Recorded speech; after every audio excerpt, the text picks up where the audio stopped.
David Brainerd ఒక ప్రసిద్ధ క్రైస్తవ మిషనరీ.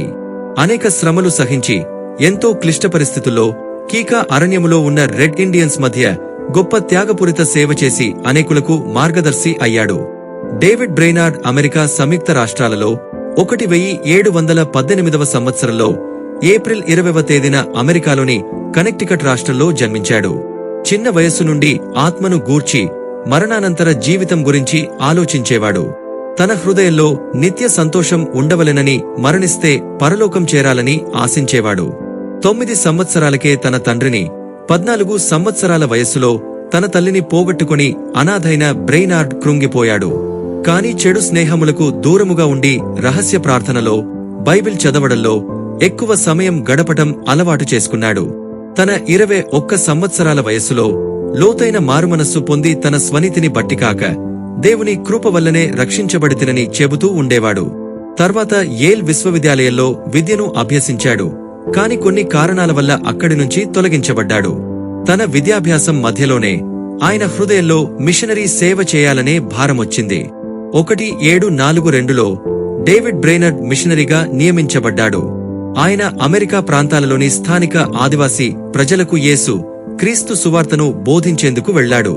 ప్రధానంగా న్యూయార్క్, న్యూజెర్సీ, పెన్సిల్వేనియా ప్రాంతాలలో ఆయన బోధించారు. బ్రెయినార్డ్ మంచి ప్రార్థనాపరుడు, అత్యంత ప్రతిభావంతుడు. ప్రార్థనాపరుడైన బ్రెయినార్డ్ని కాపరిగా ఉండమని అనేక సంఘాలు ఆహ్వానించాయి. కాని తాను రెడ్ ఇండియన్స్ కు యేసు క్రీస్తు ప్రేమను తెలియపరచాలని నిశ్చయించుకుని కీకా అరణ్యములో ప్రయాణము చేస్తూ ఎంతో ప్రయాసతో వారిని చేరుకున్నాడు. నరమాంసభక్షకులైన అనాగరికులను యేసువైపు త్రిపుటకు అమెరికా కీకారణ్యంలో ఏకైక విశ్వాసవీరుడిగా వెళ్లి రేయింబవళ్లు వారి కొరకు కన్నిటితో ప్రార్థిస్తూ సువార్త ప్రకటించాలని పూనుకున్నాడు. తన భాష వారికి, వారి భాష తనకు తెలియకపోయినా దిగులుపడక ప్రార్థించేవాడు. అప్పుడు బ్రెయినార్డ్కు త్రాగుబోతు, విగ్రహారాధికుడైన ఒకడు అనువదించుటకు దొరికెను. అతని సహాయంతో యేసు ప్రేమను గురించి బోధించుచుండగా కొన్ని దినములలోనే ఆ త్రాగుబోతు తాను పాపినని పశ్చాత్తాపపడి మార్పు చెందాడు. ఆ తరువాత అనేకులు క్రీస్తు ప్రేమను గుర్తించి మారారు. వారి క్రూర స్వభావములను, నీచాతి నీచమైన కార్యములను విడిచిపెట్టి యేసు ప్రభువును నమ్ముకున్నారు. కీకా అరణ్యములో నివసిస్తూ ఒక్క రొట్టె ముక్క కోసము 10 లేదా 15 మైళ్లు గుర్రంపై ప్రయాణం చేయవలసి వచ్చేది. అనేకసార్లు ఆ రొట్టెకు బూజుపట్టి గట్టి పడిపోయి ఉండేది. క్రీస్తు కొరకు ప్రయాసపడుతూ శ్రమ అనుభవించుట భాగ్యమని ఎంచుకున్న బ్రెయినార్డ్ అటువంటి రొట్టెలతో గడుపుతూ, గుంటలలో మురికి నీరు త్రాగుతూ, చిన్న బల్ల చెక్కపై గడ్డి పరుచుకుని పడుకునేవాడు. అక్కడ తనను అర్థం చేసుకునే స్నేహితులు, బలపరిచే మిత్రులు లేనందున కొన్నిసార్లు ఎంతో కృంగిపోయేవాడు. కాని దేవుని సన్నిధిలో ఆనందముంది అని తన సమయాన్ని ప్రార్థనలో గడిపేవాడు. ఇలాంటి శ్రమల మధ్యలో ఆయన చేసిన పరిచర్య ఫలించింది. అనేక ఆత్మలు రక్షించబడ్డాయి. తన డైరీలో ఆత్మల కొరకు తాను పడిన వేదన, దేవుని సన్నిధిలో చేసిన ప్రార్థనలు, దేవుడు చేసిన అద్భుతముల గురించిన అనేక సంగతులను వ్రాసి ఉంచుకున్నాడు. అవి చదివిన వారికి ఈనాటికి ఆయన సేవ జీవితము సవాలుగా ఉన్నది. ఈయన సేవ యుద్ధం లాంటిది. సాతాను ఉచ్చుల్లో ఉన్న మనుషులను విడిపించుటకు ప్రాణాలు లెక్కచేయక యుద్ధవీరుడిలా పోరాడిన ఈయన మాటలలో, చేతలలో బహిరంగంగానూ వ్యక్తిగతంగానూ రాత్రింబవళ్లు ఆత్మల సంపాదనకు ప్రయాసపడ్డాడు. జోనాథన్ ఎడ్వర్డ్స్ గారు ఆయన గూర్చి ఇలా అన్నాడు: విజయవంతమైన సేవలు ఆశించే వ్యక్తులకు ఆయన మార్గదర్శి. యుద్ధభూమిలో విజయం కోసం పోరాడే యోధుడిలా ఆయన పోరాడాడు. గొప్ప బహుమానాన్ని అందుకోవడానికి సాయశక్తులా పరిగెత్తే ఓ పందెగాడిలా ఆయన పరుగెత్తాడు.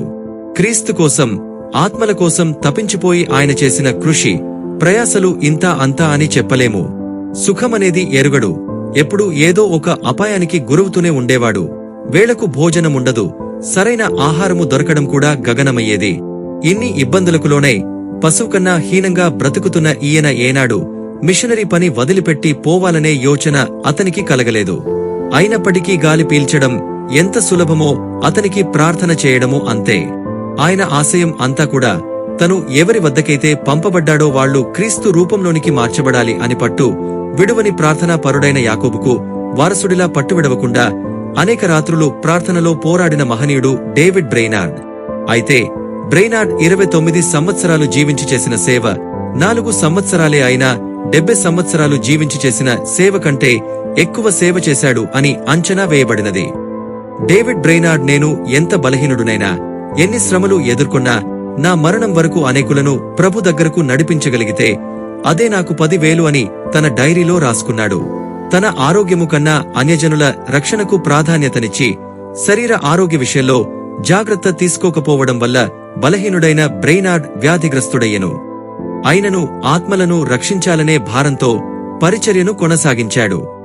అయినను నేను దేవుని కొరకు ఎక్కువ సేవ చేయలేకపోతిని అని, నాకు 1000 ఆత్మలు ఉన్నచో వాటిని దేవుని కొరకే సమర్పించి ఉందును అని విలపించెను.